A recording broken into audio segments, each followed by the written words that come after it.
Welcome to the Future of Field Service podcast. I'm your host, Sarah Nicastro. Today, we are going to be talking about how COVID-19 has accelerated the pace of change at DSL. This is a common theme we're hearing in how this crisis has really picked up the pace within companies of evolution, of embracing change, and of taking new steps and next steps of innovation. I'm happy to welcome to the podcast today Reeve Bunn, who is the president of DSL. Reeve, welcome to the Future of Field Service podcast. Thank you, Sarah. I appreciate being here and looking forward to it. Absolutely. So if you don't mind, can you start just by telling our listeners a bit about DSL's business, and then we'll get into the conversation. Yeah, well, you hit on my favorite subject right off the bat. So yes, of course, happy to talk about DSL's business. DSL stands for Dairy Supplies Limited. We're in Western Canada, the four westernmost provinces of Canada, and we're in the commercial food service industry. So we sell, service, install, warranty, restaurant and convenience store equipment, and have been doing so for 104 years now.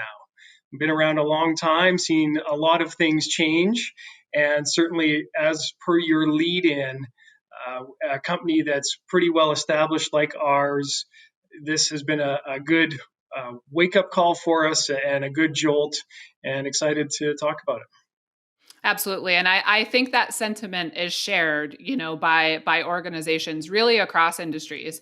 And even those that don't have the same deep, rich history that DSL does. It seems to be a pretty universal truth in the folks that I'm talking to right now is that, if there are positives of this situation, one of them is that it's really breaking down some barriers to change in organizations that needed that, and even in those that didn't. Even in the most innovative business, I think there's always some pockets of resistance to change, or some areas that you just get a little bit stuck in how to prioritize innovation or those sorts of things. So I think this is accelerating change in a lot of areas. So certainly excited to talk about some of those. One of the things I wanted to touch on is, as you've been leading DSL through the COVID-19 crisis, you have three key areas of focus, and in a very particular order for specific reasons. So tell our listeners what those key areas of focus are and why the order is so important. Yeah, absolutely. So as this all started, our leadership team very quickly hit on how are we going to work through this crisis and be consistent about our approach, consistent in our decision making, and really hit on what factors are coming into our decisions. It's easy to just hit the panic button and feel like you are making knee-jerk reactionary decisions given what headline you read on the news that morning. And so we said, well, we've got to ground ourselves with some common pillars here that we can continue to go back to throughout this crisis, however long it may be. And so first and foremost, we said nothing is more important than the safety of our team who are out there in the face of this, in our customers' businesses, and out there providing service to those customers on their premise and on site. And so that was our number one focus was, okay, decisions are going to be grounded first and foremost in employee safety. And that led us to very quickly create a preparedness guide for all of our employees that we were revising throughout the course of the past 3.5 months, to ensure that they were working in as safe of a way as we possibly could have them working. Secondly, we wanted to be very mindful of both the health and the safety of our customers. And so being mindful of that, it ties into a lot of the core values that we have, but being mindful of that, we jumped right into getting really creative about what kind of solutions can we put in front of our customers, anticipating what their challenges will be, anticipating what their needs will be, and help them through this. Mm-hmm. I had, as a customer here at DSL, we had a bit of the opposite experience with one of our longtime vendors. And we've been a customer of theirs for a decade or more. And we very quickly, day 31 of the bill being due, we very quickly got the "you are on hold" notice. Mm-hmm. And so that was one of those wake up calls to me and to the rest of us that we're not going to be that company. At the other end of this, we're going to be the company that our customers come back to us and go, wow, you went above and beyond. You did more than some of your peers that are our other vendors. So that was the position we wanted to be in at the end of all of this. So that allowed us to quickly pivot and to say, how can we help these customers through this? What can we offer them that's different? And so we came up with a whole bunch of really creative, I think really good customer programs that tried to make life easier for them. And then lastly, our third key decision pillar was around business continuity and business health. So that meant we got to look inwards and we got to go, what do we need to do to sustain the business for the benefit of the many? And you're making tough decisions around projects, putting them on hold. You're making tough decisions around costs. You're making difficult decisions in some cases around staffing. And so what do we need to do to ensure that we continue to move forward and that the business continues to be sustainable and as successful as it can in these circumstances? Yeah, very good. One of the things that stood out to me as you were talking is, when you think about the order of those things, I mean, obviously safety and health has to be paramount. This is a global pandemic and that needs to be prioritized and handled with the utmost care. But what I really like is, as you were describing those pillars, how you prioritize the consideration of your customers' businesses over the consideration of your own business. So obviously both areas of decisions are important. But before you got to, okay, and how do we focus on our own business continuity? Before you were at that point, you were discussing how do we become creative in how we serve our customers to make sure that their businesses are protected as well. So I give you kudos because I think it's a very well thought out list of objectives in terms of the order of importance. The other thing I think is important, and it reminds me actually of a conversation I was having earlier today where, we were talking about, let's just say, transformation in general, right? So it doesn't matter if it's transforming because COVID-19 struck, or it doesn't matter if it's transforming because we're introducing a new technology or a new service offering, just any transformation. The point that was brought up is that all too often, companies will focus on the plan instead of the objective and get caught up in a lot of the detail and the how versus are we just meeting the objective? So I think the fact that you recognized, okay, for us to navigate this huge wealth of change, we really need to be clear on what do we need to stay focused on? What are our objectives? And those are critical to us. The how we do that can be flexible, right? So that's very good, I think, and hopefully has kept you guys, pretty well in line through this. I know that different pockets of the world are being affected differently by COVID, but I know that, generally speaking, restaurant industry has been, one of the more impacted spaces. So, those customers really do need that support. So I think that your mission to be remembered as a company that was there for them to help them after all of this is a long-term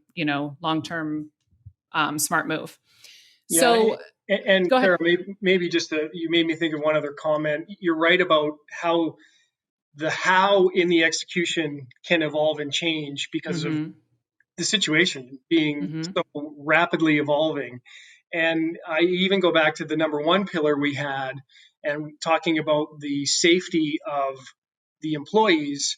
So, to walk through that one, we very, very immediately, of course, you're thinking about the physical well-being and the physical safety of our people that are out there in front of customers or handling deliveries that have frontline type roles. Mm-hmm. And then as it evolves and as you learn more, you become very conscious of the either mental or financial well-being of those that aren't necessarily even on the front lines, that are Mm-hmm. performing other roles, are in a position that they can do so safely and remotely from their homes. Mm-hmm. But you go, okay, well, there are other needs to meet here that also fall under this umbrella of employee safety and wellness during this time. And so how do we assure some of those people? And Yeah. so that evolves into, well, what can we do on the mental health side? How can we communicate enough so that our team knows what's going on with the business, what's going on with our customers? And so we're doing this via video, and I feel like I've never been on video so much in my life, Mm-hmm. because that evolved into twice weekly. I would do an all staff video that I'd record and send out. Could include Q&A, could include updates about any of those three pillars and what's going on. So I have a feeling like our whole team is probably sick and tired of seeing my face, but it was one of those things of you learn that part of that how for safety is over communication in a Mm-hmm. hundred different ways. Yeah. So you're right in that the tactics have evolved and have changed along the way, but the pillars remain the same. Yeah. And those tactics are going to continue to evolve, right? I mean, as recovery ramps and there's no there's really no firm variables right now. Everything is very fluid. And so that plan has to continue to morph. But, having those pillars to hold true to and to keep you focused on what you've determined is most important for the business is, a really good, guiding post for seeing the company through. So you touched on this a bit as you were describing some of the ways that the DSL has become creative in helping customers through this time. But even prior to COVID-19, DSL had introduced what you refer to with customers as all-in-one, or what I would refer to as a contract-based approach to service. So you've kind of been on this path, and you've recognized the need and opportunity to do that. And you've seen some increased interest in that program and in those offerings as this situation has unfolded. So I'm hoping you can share two things. One, the first would be, just discussing about overall for DSL, why is it important to embrace this outcomes-based service approach? And then secondly, how has that interest evolved during COVID, and how have you been able to ramp up or rely on some of those programs to help your customers right now? Sure. Well, I think on the first part of the question, in terms of some of the why behind why this philosophy, in our opinion, works and why our customers seem to like it, is that at the end of the day, it aligns the service provider's values and outcomes with the customers. Mm-hmm. So all of the other pieces aside, which there are many other great pieces of a program like this, just that piece alone, it brings you onto the same side of the table, and you're all striving for the same thing. And I don't say this under the guise that I think that service providers are perceived generally being on the other side of the table, but you do have competing interests when your model is a more traditional one, right? Mm-hmm. So if I get compensated to come out and spend my time servicing you in a backwards way, I have an incentive to come out and service you more. And Mm-hmm. obviously, that's not what the customer wants. They want you to service them less. Right. And so when you kind of join them on the other side of that table and you say, listen, I'm absorbing the risk here just as much as you are. And in the same way that you don't want me in your business or in your restaurant because I'm in your way, and that means that you have a problem, we don't want to be there either, because now I'm not getting paid anymore for that. And so you can open up all kinds of different conversations in our experience than you would otherwise be able to do. So it leads to things like, how can we help you, customer, become a better operator? How can we spend more time training your employees on non-repair related functions of the things in your business that we support? Mm-hmm. And so all of a sudden the dynamic shifts, right? And the feedback going both ways dramatically improves. So that's been I think our main eye-opening aha. And there are many others. I think that the ability to just add in more pieces that are valuable to everybody is way different, right? You can bolt on pieces of a solution that if you were doing time and materials, you'd be sitting there thinking, okay, well, where's the revenue model in this? Whether that's a new technology or whether that's an app or whatever it could be. Well, now you've got the platform to incorporate it into the same system, the same revenue tool, and kind of have it all work out. So I think it requires a lot of internal maneuvering, and you've got to have good data to build a good program. But once you do so, it's shown to be pretty beneficial to us. And then to the second part of the question, talking about in the current environment, what happens and what's happened to us. Well, again, it's given us this added layer of flexibility.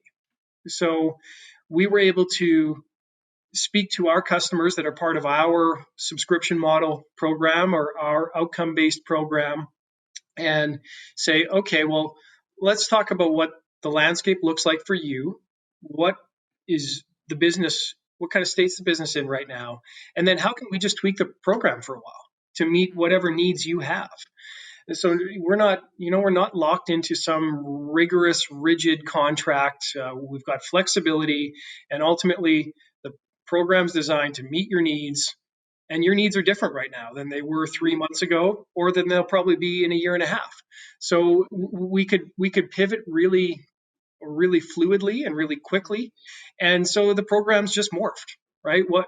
Whether that was the intervals of a maintenance package, whether that was the amount of equipment that was running in the store, whether that was the specifics around the payment term of the subscription, we're able to just kind of maneuver these buttons in creative ways that lets everybody succeed.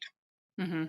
Yeah, that's a really good point. I've been talking with some other manufacturers that are navigating this crisis, and right now companies don't want to invest in new equipment. They're in cost savings mode, and they want to figure out, no, we'd rather invest in service because we'd rather keep what we have going as long as we can until we see what's coming next. And so where for some of those organizations, their manufacturing revenue has dropped, but their service revenue is increasing. We did a podcast a few weeks ago with Park Place Technologies, which is a company that provides IT services. And, they quickly recognize like these big CapEx, expenditures and these big long-term contracts and these huge decisions, these are going to be put on hold. So let's just act quick and be nimble and start figuring out what do our customers want and need right now. So I think that's important, and to your point earlier on, when you referenced, the supplier you were using that, treated you in that way. I mean, it's something you'll remember for a very long time, and so yes, this is a hard, challenging time, but it is ultimately temporary, right? And so if you can just adjust for now to serve your customers in a bit of a different way, it gives you an opportunity to build and nurture that relationship so that as things normalize, you're in a good position to evolve that and grow that over time. So you've seen increased interest in that program, both in evolving it, but I would assume possibly also companies that weren't leveraging it before, becoming more open to doing so. Is that correct? That is correct, yes.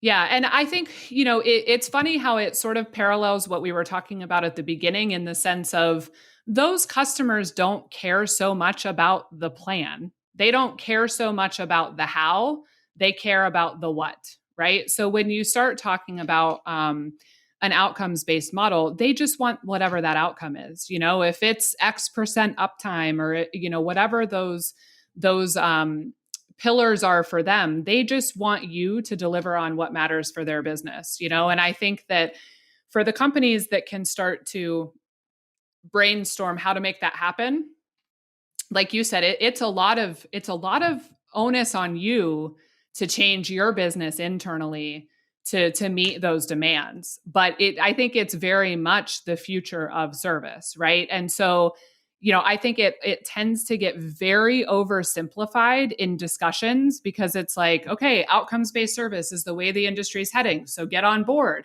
right? And it's like, yes, okay, I think we're all pretty much agreeing on that.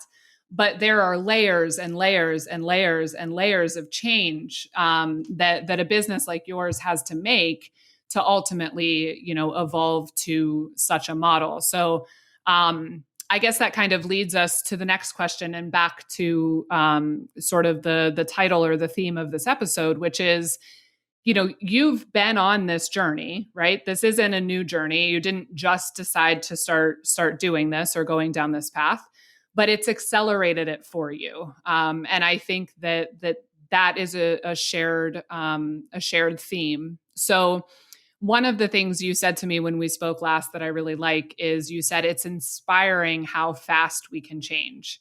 And I like that quote for a few different reasons, but tell us what you mean by that. Tell us how you've been able to be agile and nimble, and what lessons you've learned as this has unfolded. Yeah. Well, and your world is pretty comfortable. I would say we've never been a complacent company by any stretch, but you start to think that there's a lot of different things that you can do at any given time. And then you get into early March, and all of a sudden, all of the non-necessities go away. Your focus it's laser focused. And so the speed at which you start to do things, it's quite amazing to step back from it and look at it and say, in the normal course of business, what we just did in a week, we probably would have, for a lot of the right reasons, done that over the course of a couple of months, let's say. Mm-hmm. Right. And so all of a sudden, in a way, it reminds you of what you're truly capable of. But I think ultimately, people that are in roles of leadership, you got to take that away as that's kind of the job here going forward, is what are we putting aside and not doing is just as important as what we are doing. Because when we do direct our energies and our efforts behind something, if we truly do it, boy, oh boy, we can do it really well, and we can do it really quickly. Now, what slows us down is the things that we take on the periphery, that stuff around the edge that sometimes internally we call it shiny things, the things that are not necessarily the most important things for the business. They seem kind of neat. They seem like they might be a small win. And before you know it, you're consumed by 15 of those things, and you aren't getting anything truly done, even the stuff that's really, really, really important. Mm-hmm. So kind of the Stephen Covey motto, first things first. If you focus in, it's amazing what you can do. And I'm sure there are so many organizations that have been reminded of that over the course of the past few months. But that is very inspiring, right? That is an amazing thing to take away from all of this, is the power of the organization to truly move when it sets its mind to it. Mm-hmm. You can move a mountain pretty fast, way faster than we all probably thought we could have back in January. Yeah, I agree, and that's why I like that quote so much. I mean, this situation has forced companies to change, and I think that's very uncomfortable. But it's like you said, it really gives you confidence in what you're able to accomplish. And I think that that's a lesson that's going to stick with people for a long time. I think that, really, truly, from a service perspective, I think that as recovery from this begins, I mean, we're going to see huge spikes in innovation and evolution and, digital transformation and all of those things, because some of this, resistance is one thing, deprioritization, distraction, all of those things that have kind of held that progress back.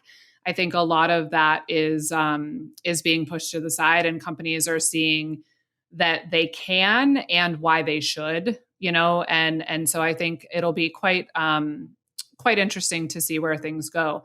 But as we talk about being nimble and agile, and knowing that you can change faster than you thought you could, it isn't just about speed, right? And I want to talk a little bit about what else that entails. It's not just about moving fast, it's about being creative, it's about being customer focused, it's about being internally aligned, and so what are some of the key aspects or ingredients, if you will, that DSL has been able to kind of put together to be able to move quickly in adapting to these circumstances, but in a very strategic way?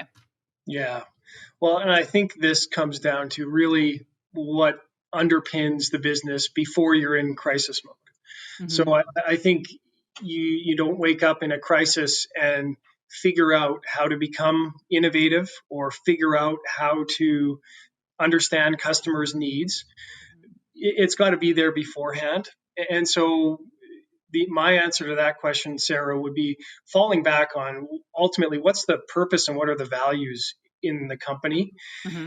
And so we've got a very set purpose, and we've got core values that have been established for a long time.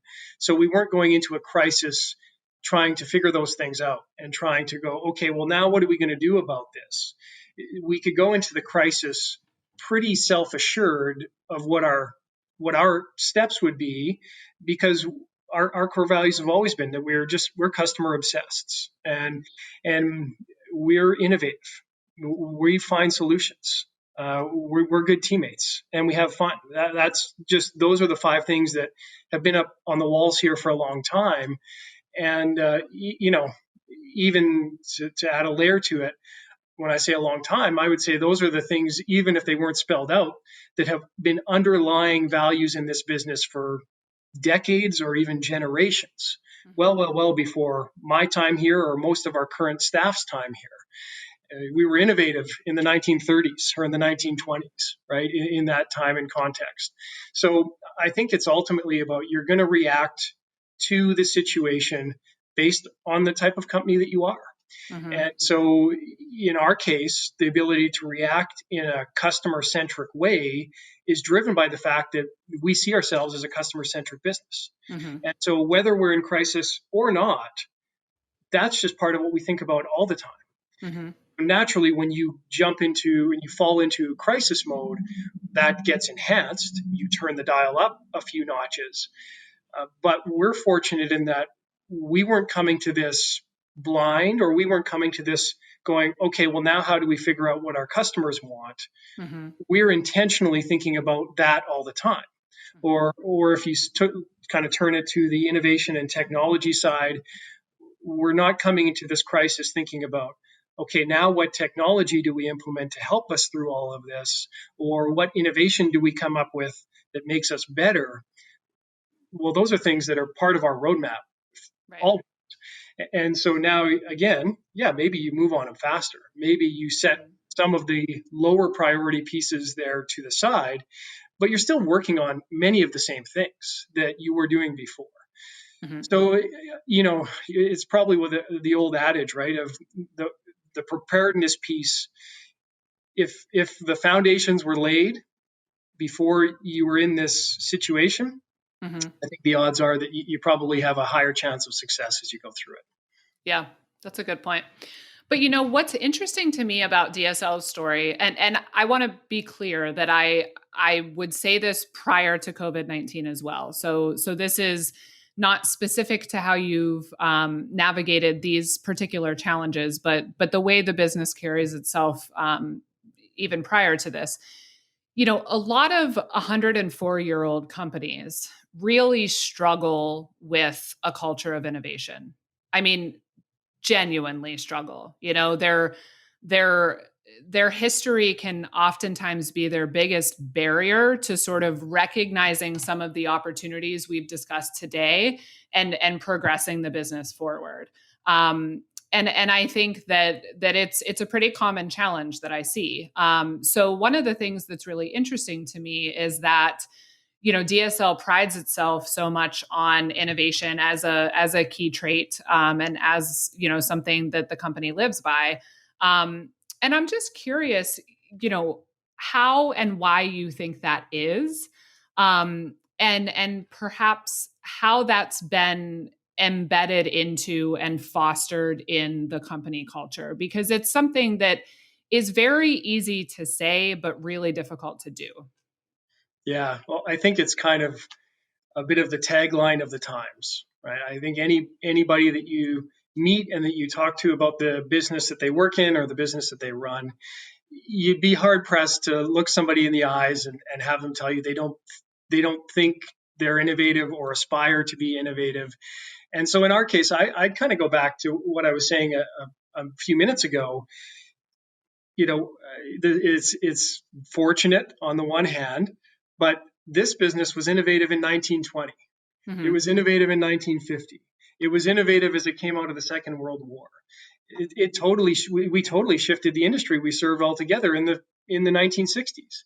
And so you know, we kind of have this ingrained in us in this business, which is a very lucky thing. But I think in terms of how do you try to foster that and how do you maintain it and make sure that it's genuine, I think one big part of it is that we're sort of trained to be very afraid of failure. Mm-hmm. And I think that the two go hand in hand. If you want to really position yourself as a company that's innovative, you are just not going to get it right all the time. You're going to get it wrong. You're going to make mistakes, and you can't have one without the other, right? Mm-hmm. So you've got to be okay with not everything working, and that's hard for Mm-hmm. some types of businesses and some leaders. It's expensive to make mistakes. It takes up resources and time. It loses focus. It's hard on the ego. So you got to be willing to make mistakes. Mm-hmm. We make mistakes all the time, and we try a lot of stuff. You know, not all of it sticks, not all of it works, but you've got to maintain that zest and that desire to keep trying. And then the second thing I think that helps in that is what we're forever trying to do is when a big idea hits our field of vision and you start to think about how do you get there, that's always a intimidating and nerve-wracking long road. Mm-hmm. Kind of like this, if you sit there and say you're going to run a marathon tomorrow, it's really hard to run a marathon tomorrow. If you sit there and start training for it and you figure out how you're going to run a mile tomorrow, you can Mm-hmm. probably run a mile and then you can run another mile. So it's kind of about taking that objective that you have, that innovative goal that you have, and starting to work it backwards and say to yourself, well, what is the sort of the easiest first step that we can take? How can we test it? How can we do our in you know lean startup terms? How can we do our minimum viable product here? Mm-hmm. And so that becomes far less intimidating and far less scary, right? You can start the path to validation before you've sunk in $1 million into a new software or whatever big leap you have to make. Go, well, how do I test it for $5,000 before we go and spend a whole bunch of money on it? And then the last, I guess, exercise that I think is a valuable one when you're facing these decisions about jumping into something or trying to continue to innovate is just really being clear and getting on the table what it is that you're afraid of and what it is that could go wrong. And Mm-hmm. so I think a really good snapshot of this, someone who probably a lot of people have heard of, Tim Ferriss, has a TED talk about an exercise he calls fear setting. Mm-hmm. And to butcher it and paraphrase it a bit, essentially you put that big decision or that big scary thing that you want to move towards on the wall, and then you quickly list out what is everything that could go wrong with it. What are all the thousand ways that it could not work? And then if that were to happen, have there ever been people anywhere in the history of time that have mitigated that type of a challenge or that type of a failure? Yeah. And you build out your worst case and it's pretty clearly in your head. And all of a sudden, as you work through that, you go, okay, well, even the worst case isn't really so bad. Mhm. It's, you can overcome it. You'll learn from it. And the odds of the worst case happening are relatively small.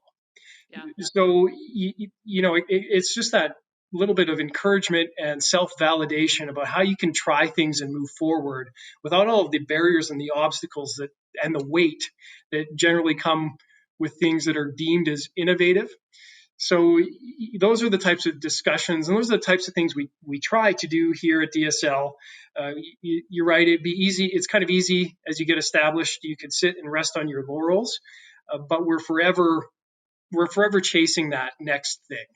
And Yeah. so you'll pay a price for that.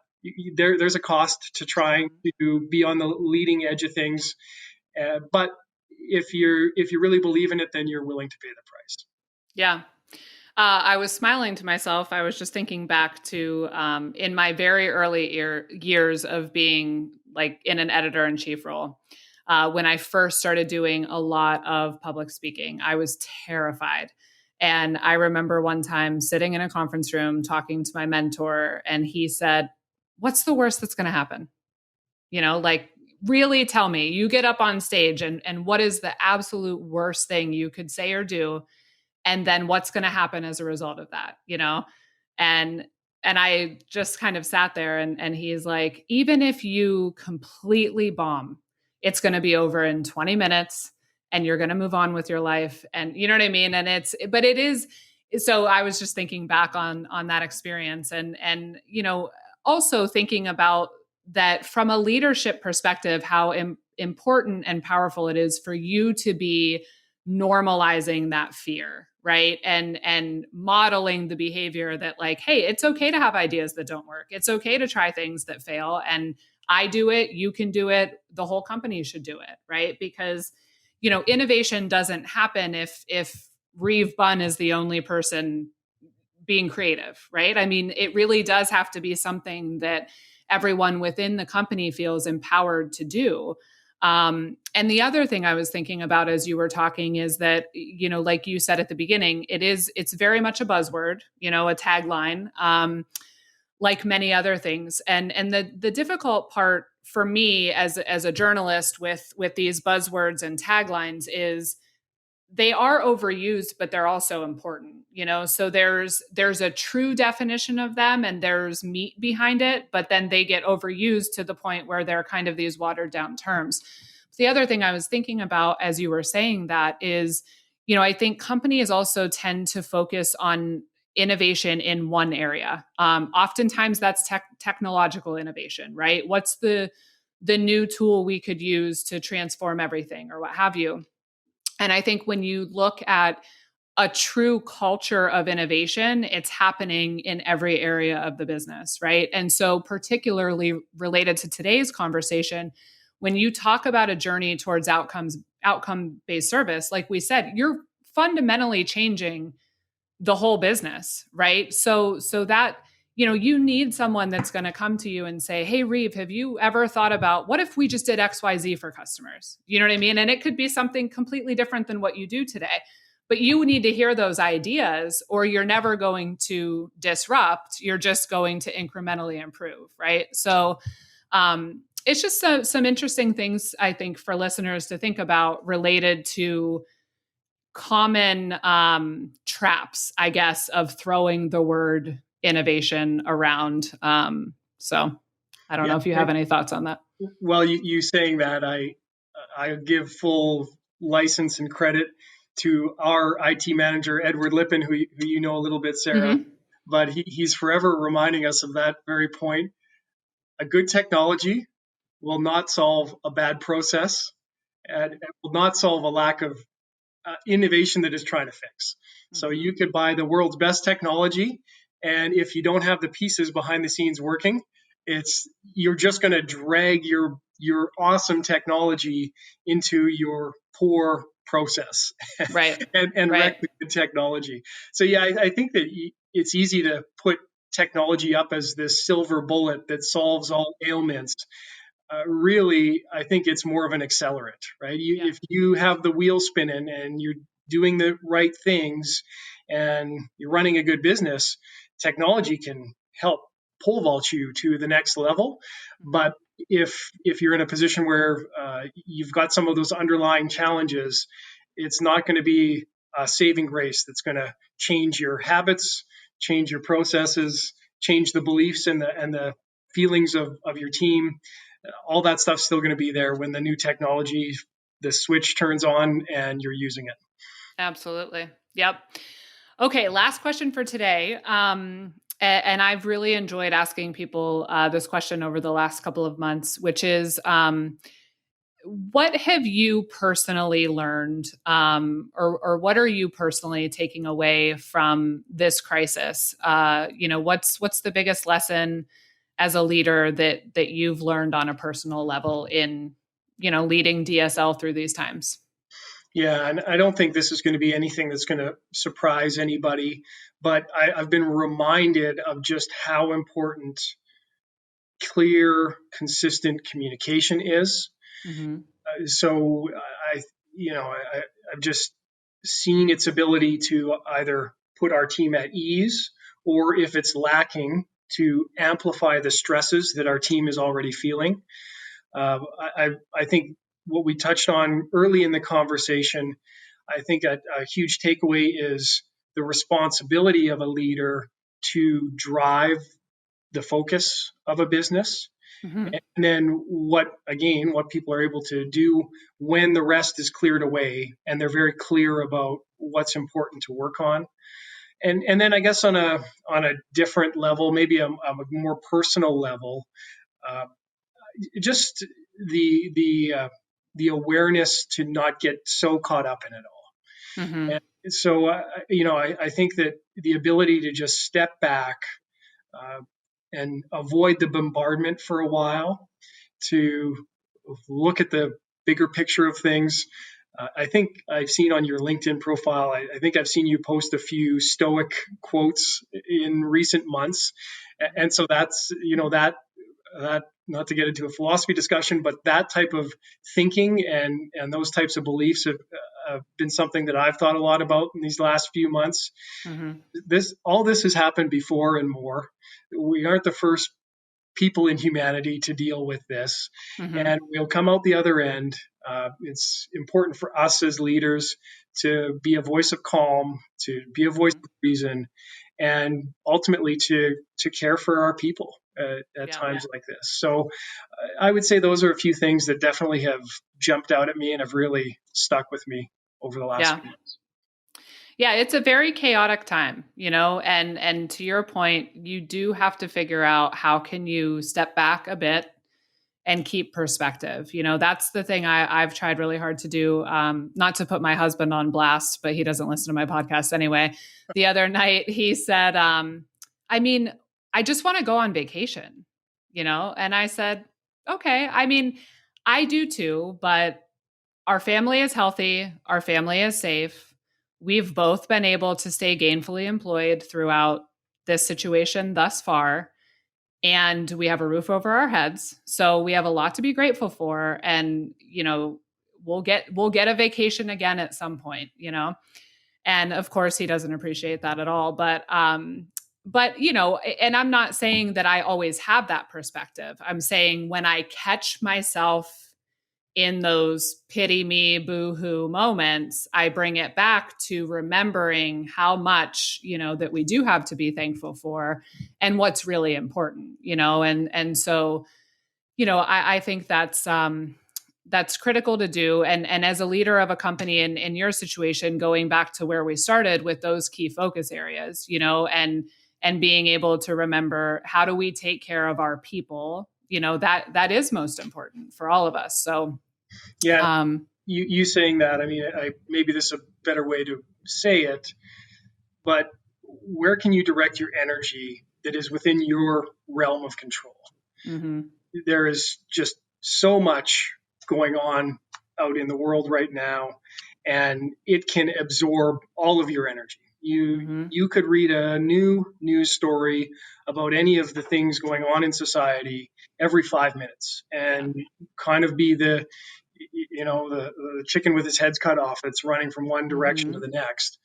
And so just remaining focused on what is it that I can impact, what is it that I can control, and the stuff that I can't, I just got to set that to the side for a Yeah, while. don't expend your energy on it, right? Because it's a finite resource, especially right now. I mean, everyone is up against things, that we're just not used to dealing with. I mean, people trying to educate their kids at home while they're working, and health concerns and all of this stuff. I mean, you can't waste that precious energy on anything other than what is most important, whether that's in our personal lives or whether that's as a leader of a business. You have to pick that path and pick those critical elements and learn how to let the rest of it go. So, well, thank you very much, Reeve, for being here and for sharing today. I really, really appreciate it.